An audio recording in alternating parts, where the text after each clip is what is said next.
So I have titled mine Archiving Classes in Google Classroom. I'm also going to go one step further and talk to you a little bit about what it looks like for getting ready for the new year as well. This is just a quick link. So if there's a thing that you want to come back to this slide, please do save a copy of these slides to use. This is a very quick way for you to jump to the slide to actually get to what you're really looking for in a short order. So the first thing is we want to talk about archiving. In Google Classroom, you have two options. You can archive the class. Well, you have three. You can archive the class, you can delete the class, or you can keep the class. Those are your three options. It's really important to archive. It does give you that clean start. Also, it means that then you can give the work back to your students and not have them be constantly asking you for permission to do things. I just had a class that I had kind of forgotten that I still had open, and somebody was asking for permission to get into that class, and I needed to give that back to the student. So if you haven't like graded something and they've turned it in, you need to archive it so they can have all their work back. Okay, this also gives you a lot more flexibility to add or edit assignments. You can always restore an archived class, so it's not like it's a completely, I can't take it back. But if you archive the class, which you have to do before you delete the class, once you delete it, you can never get it back. It is gone forever. Now, the student work is not gone forever, and what you've created in your drive is not gone forever, but that class and the way it was laid out and all those pieces that you might want to share into a new class will be gone. Monica, I just happened to see that Monica said specialists needing to archive classes. Specialists, yes, you should archive classes. It's good practice, and I'm going to get to that a little bit later on. I do want to say that after this is done, particularly specialists, because you're my people, feel free to reach out to me after this, and I will be happy to walk you through, because specialists, it's a little bit different for you, particularly when you're dealing with hundreds of students. So I'm happy to have some special time with you all. Anyway, let's move on. Any questions beyond that one right now? Are we good? All right. So the way you do this is when you're in your home area of your classes, and I'm just going to quickly go out of this for just a moment. Oops, let's go back. And if I go to my classes, you will see, I have a lot of classes, which is why it's taking a moment for it to load.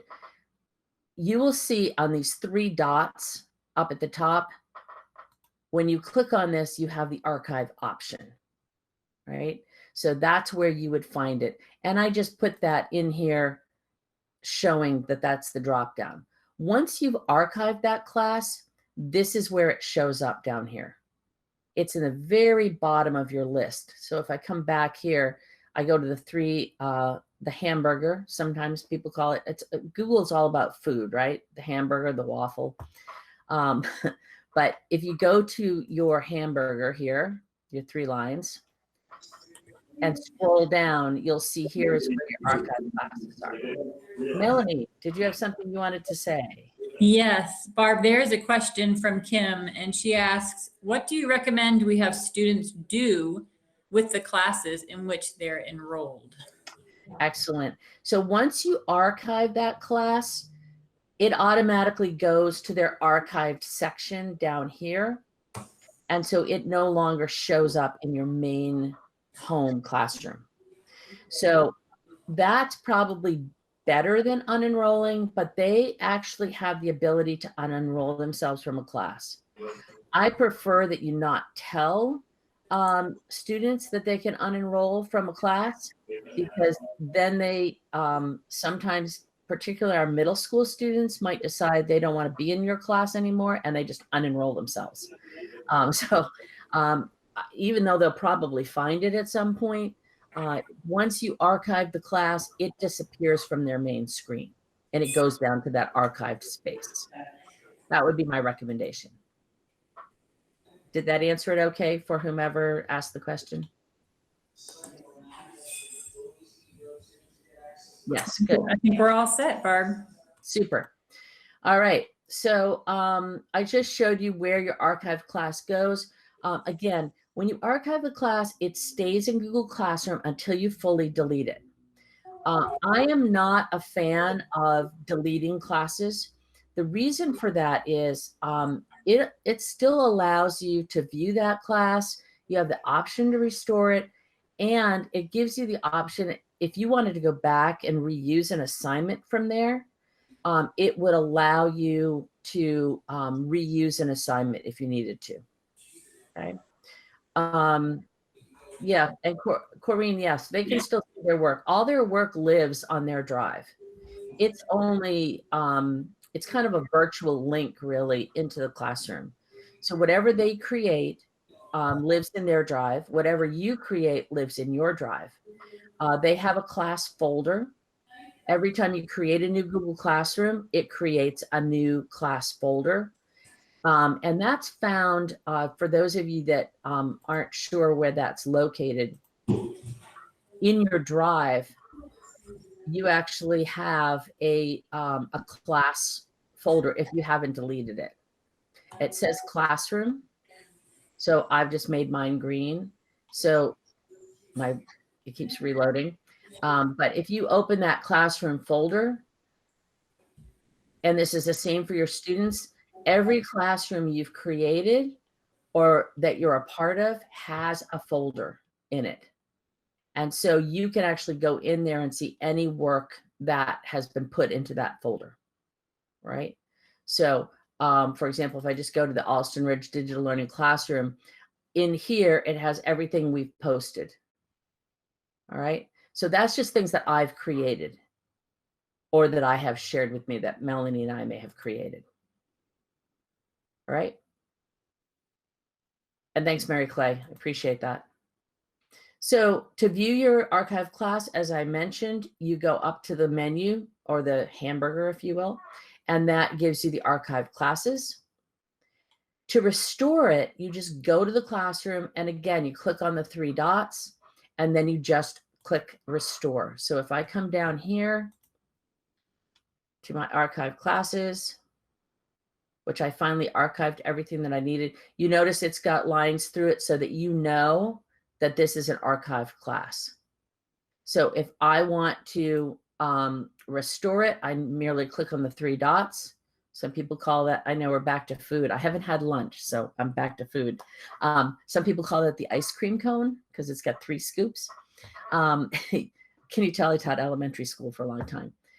You can restore it right from here. And once you do that, it ends up back in your main classroom. Okay. Now I want to step into the deleting part. Again, I cannot emphasize this enough. There is no way to undo deleting a class. And Google Classroom has done a really nice job of now making it archive first and then delete. So you cannot direct delete from the main screen. You have to archive it first and then you can click delete. If I come back over to my archive classes, you'll notice that I now can do restore, or I can open this and from there I can delete it. But it's only, I can't do this one because I didn't create that class. Let me see, find one that I have created, one of mine. And now it gives me the option to delete. So if I created the class, I can delete the class. But just remember that anyone that's a co-teacher with you also has the ability to delete a class. Whoops, I just accidentally bumped my computer and I almost deleted a class. So be aware that once you delete, it is final. There's no getting it back. All right. And I'm of the mind that as much as I would like to have a clean inbox, and Katie Hayward, if you're in here somewhere, I think she went to the other room maybe. Katie Hayward likes a clean inbox. She doesn't want anything left in her inbox. For me, deleting, I would end up deleting all my classes. So I don't want to do that. I prefer to keep it in archive. All right. And I apologize. I misspoke. I said co-teachers can't delete. They can archive, but they can't delete. All right. So just keep that in mind. Do we have any questions? Anybody have any thoughts? Oh, Corrine, I like that. An end of year time capsule. Yeah, that's cool. Corrine, good question. Once it's archived, the students can do no more work in there. They cannot comment. They cannot submit work. They cannot do anything. They can still see the class. They can see everything that was posted up until the time you archived it, but they cannot interact with the class in any way. All right. And part of the reason for not archiving is if you want to have that continual dialogue. For specialists, this was great for me because as a specialist, as my students moved up through the grade levels, they could still go back and kind of interact with those kids that were in that class still and interact with me. I've had students that I had as second graders that are now in middle school, and they have resubmitted slide decks that they did when they were in second grade because they just wanted to go back and work on it. And they would comment to me, I love doing this in second grade, but now look what I've done instead. So that's strictly a preference that you might want to choose, whether you want to keep it open, archive it, or delete the class. Does that answer your question, Corrine?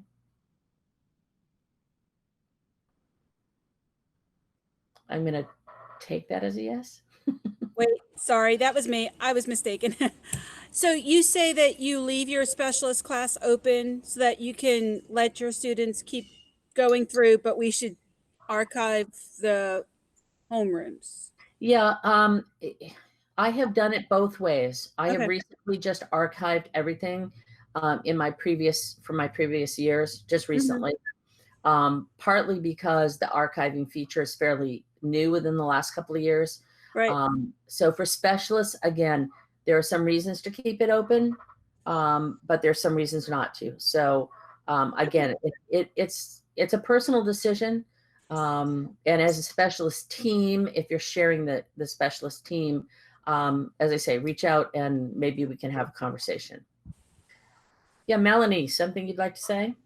Yes. So Barb, I think you brought up a good point. It's something to think through as a teacher, but you should also think through what does it look like on the student's end.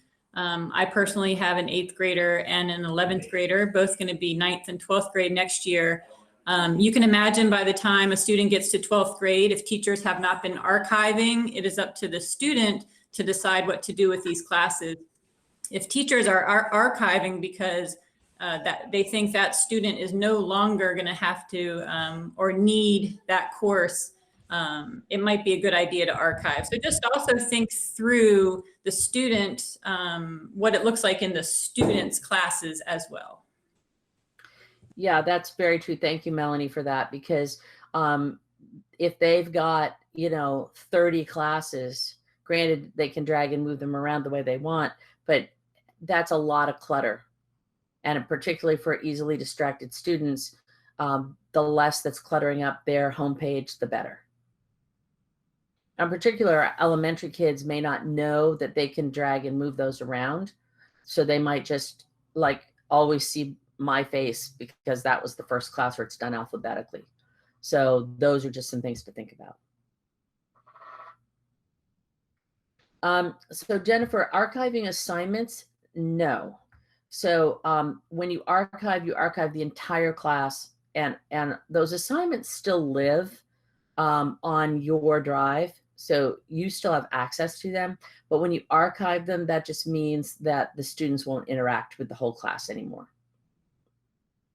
if that makes sense.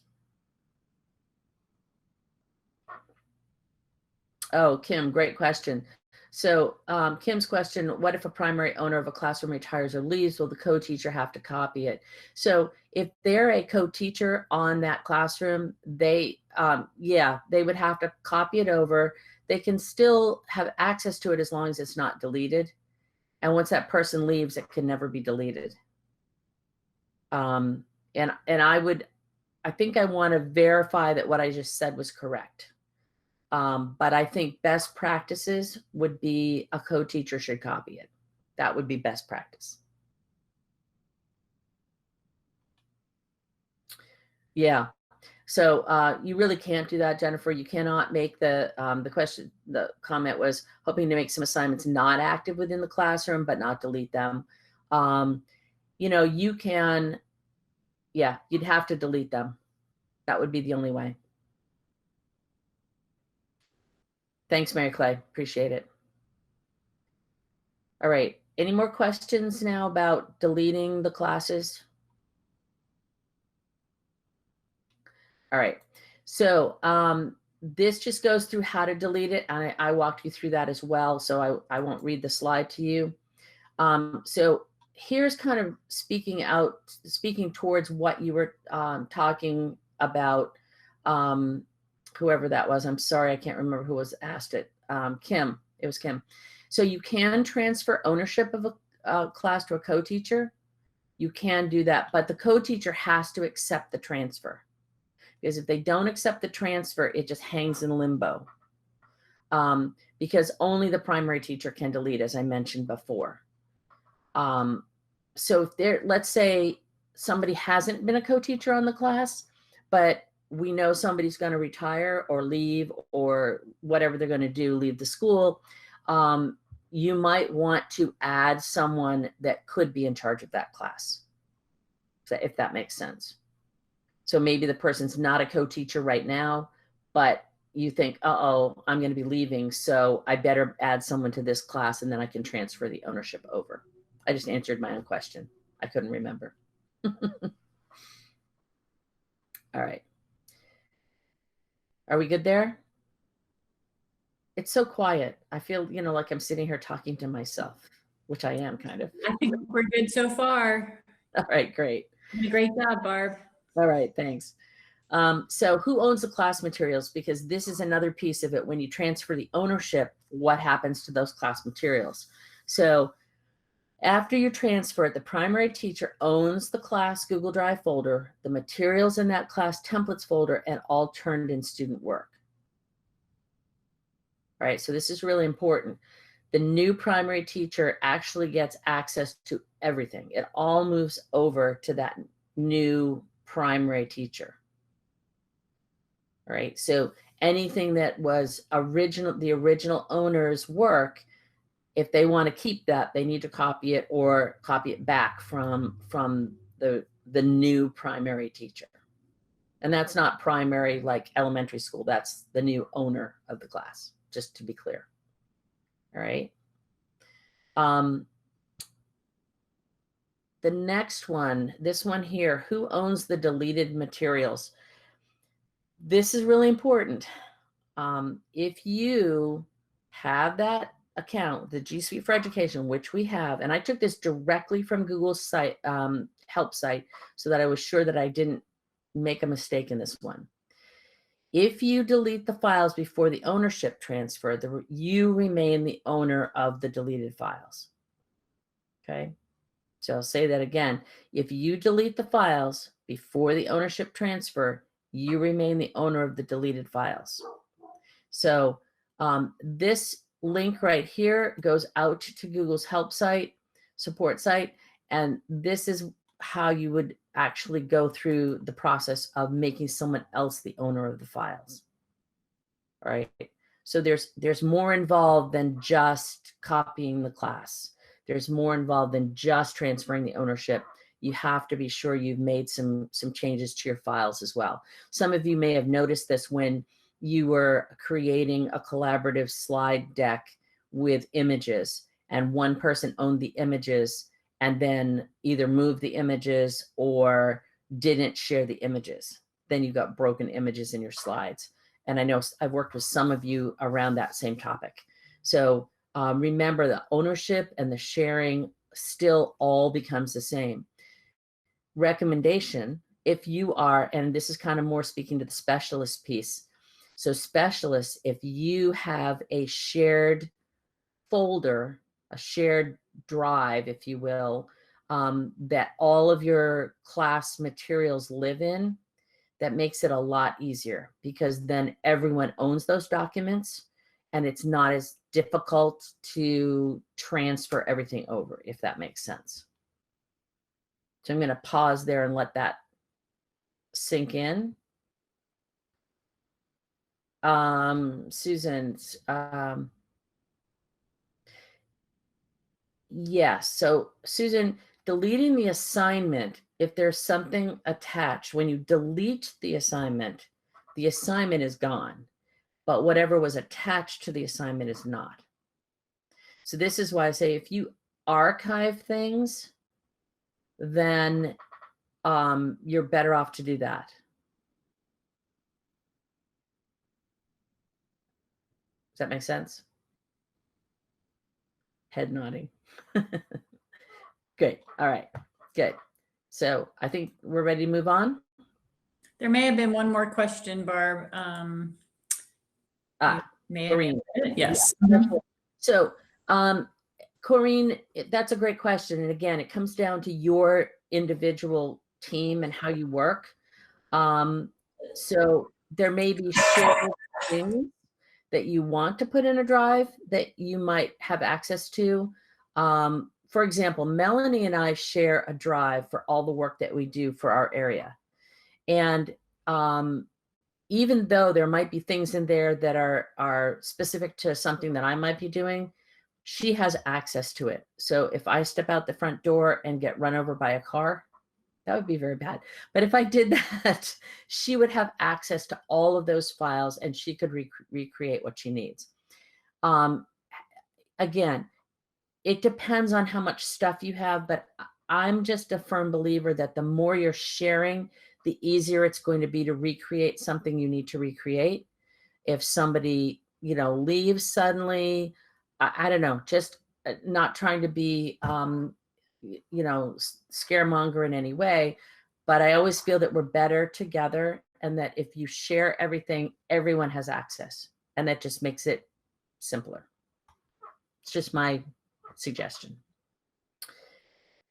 Okay. You have another question in there, Barb, if you want to answer at this point. It's from Matthew. Great question. So absolutely. So if you want to use part of students' work as a model for future classes, please do make a copy of it, and please ask the student for permission to do that. This is a really great piece of feedback for students. When you say, and I've done this before, when I've reached out to a student and said, I really, really like what you've done. I would like to have your permission to share this as an example with other teachers or with other students. May I have your permission? And when they say yes, I capture that. I do a screen capture of them speaking that, sending me an email or whatever. And then I always say use by permission with a date, because that's their intellectual property. And you want to be sure that you're being respectful of their intellectual property, and that you're also modeling good digital citizenship. So that's a great question. Matt, I'm sorry, I go by Matthew since that's what your full name is. That's what I would do. I'd make a copy, but be sure that you get permission from the student or the teacher, Okay, you're welcome. So this next slide 13, is just how to transfer the class ownership. That just walks you through that process. Here's how you can cancel an invitation. So after a certain amount of time, if the co-teacher just has not accepted that invitation for whatever reason, you've reached out to them, you've said, I really want you to take a part in this class, you can go and revoke the invite. I did this. My assistant principal in my school asked to be added to my classes so that she could see what was going on, but then she didn't accept the invitation, and it just kept hanging out there and hanging out there. And so it just got to a point where it's like, that was just, for me, a way of saying, I just need to get rid of this piece in here. because it kept just hanging there. So you can revoke. If somebody leaves, you can revoke. Same thing. When you do this, you will get an email when someone invites you to a class. In the email invitation, you just click respond. These buttons are not what the buttons will look like. I just created these just so it would bring your attention to these buttons. It will just have a link that will say respond. And then you can accept or you can decline. All right.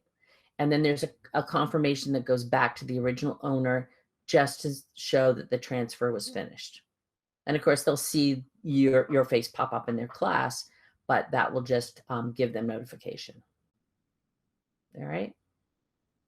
So that's really kind of the ending of the ending. I have one more slide I'll share with you, and some of you have probably already gone to that slide. But yes. Before you move on, you might want to see what Mary Clay posted in the chat. I think she got some clarification from Chris Shearer that maybe you can share out to the group as well, in case they're not reading the chat. Perfect. So Chris Shearer, who is our Google guru, I have to do that really slowly because it's a tongue twister for me, says, so we suspend users when they leave, which is another great reminder. So Melanie, remind me, I need to say something about that in a minute. As long as the co-teacher is on it, then they can proceed.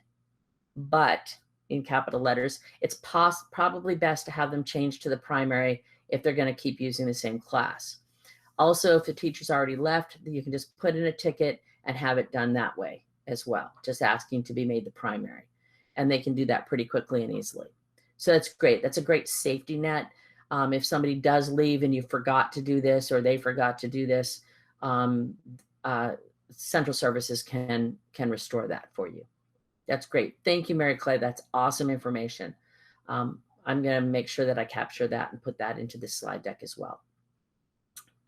So that brings me to one more thing that I just want to bring everyone's attention to. I posted it in our digital classrooms earlier today, but I want to remind you that at the end of June, if there are students or staff that are leaving the county, their accounts get suspended, which means they cannot access anything. They can't access their digital portfolio. They can't access anything that they've got. So it's really, really important that you remind seniors, you remind people that are leaving to do a Google takeout, and all those instructions are in Wake Connect that you can access and do that. So please be sure you do that. Right, it is a few more weeks, Joan, and Joan, you're counting the days. I know you're counting the days to June 30th. Don't rub it in our faces. Joan is retiring at the end of the month. So I hope we still see you around in some fashion, Joan, though. Thank you, Mary Clay. Appreciate that information. So my last slide here, and then we'll open it up for discussion or any questions or what have you. But and before I do this, I just want to say, please don't forget to take the survey. And if my moderators could please drop that survey link in there, that would be really great to do that. Please take the survey. It's really helpful to us to be able to see what you liked, what you didn't like about the Lunch and Learns. We only have one more left for this school year. On Thursday is our last Lunch and Learn. And we do have some open office hours tomorrow. But please be looking for that. So we look for that survey to kind of help us out. So I want to end this with starting the new school year. So beginning with the end in mind, always make a new class. This information, everything on this slide comes from Alice Keeler. If you do not follow Alice Keeler on social media or don't know about her website, I've linked her website down below, or one page of her website to Google Classroom. She's recently come out with a book called 50 Things You Can Do with Google Classroom. I don't own the book yet, but I'm certainly going to be grabbing the e-version of that. But she really is the go-to person to really know the right information. So her recommendation, always make a new class. And I agree fully, because this In the new class, that allows you a lot more flexibility to add assignments as you need them.